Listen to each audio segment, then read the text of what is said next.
Vamos a ver la estructura que tienen las preguntas que usan auxiliar. La estructura vamos a tomarla como una fórmula, por decirlo de alguna manera, que es quasi. Los elementos estos son: la Q representa a la question word o phrase, la palabra o frase interrogativa, como por ejemplo where, when, what, why, which, who, how, que son palabras, o bien frases como what time, what kind of, qué tipo de, how often, cuán a menudo, how long, cuánto tiempo, how much, cuánto, how many, cuántos. El segundo elemento de la fórmula es la A, que representa el auxiliar.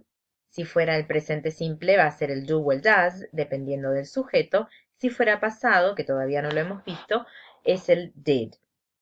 El tercer elemento es la S de subject, de sujeto. Puede ir ahí un pronombre, como los que están acá, o bien alguna frase nominal. El cuarto elemento es el verbo en la forma del infinitivo, infinitive verb, es decir, sin conjugar, sin la S, sin la ES, sin ING, nada. Acá tenemos algunos ejemplos de las preguntas siguiendo esta fórmula. Where, esa es la Q, does, esa es la A, your sister, ese es el sujeto, live, ese es el infinitive verb. What time, ahí tenemos Q, does, their train, esa es la S del sujeto, leave, de el verbo en infinitivo. Y así.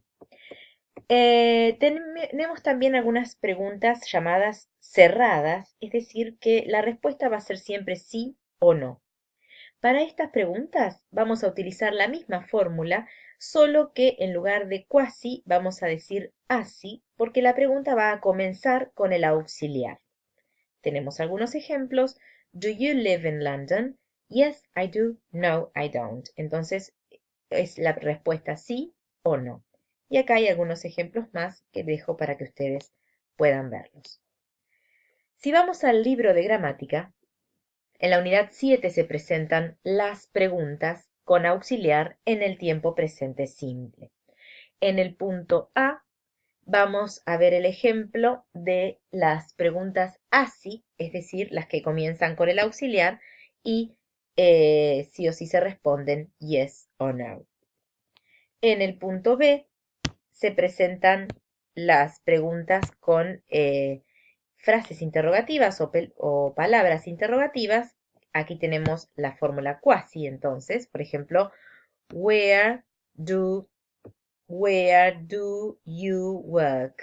O how often does Chris play tennis? Entonces, en la primera columna encontramos palabra interrogativa o frase interrogativa, en la segunda el auxiliar, en la tercera el sujeto y en la cuarta el verbo infinitivo.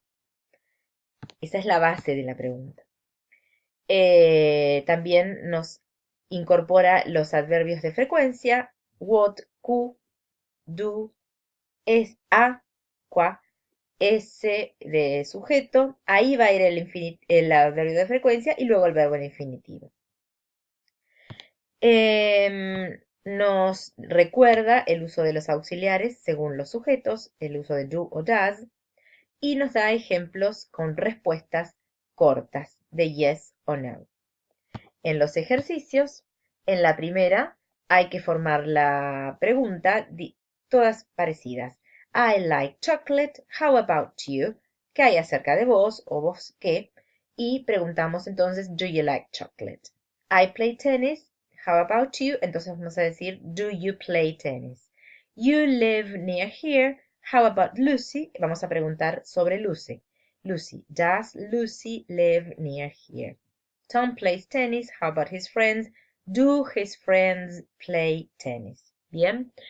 En todas estas entonces empezamos con el auxiliar.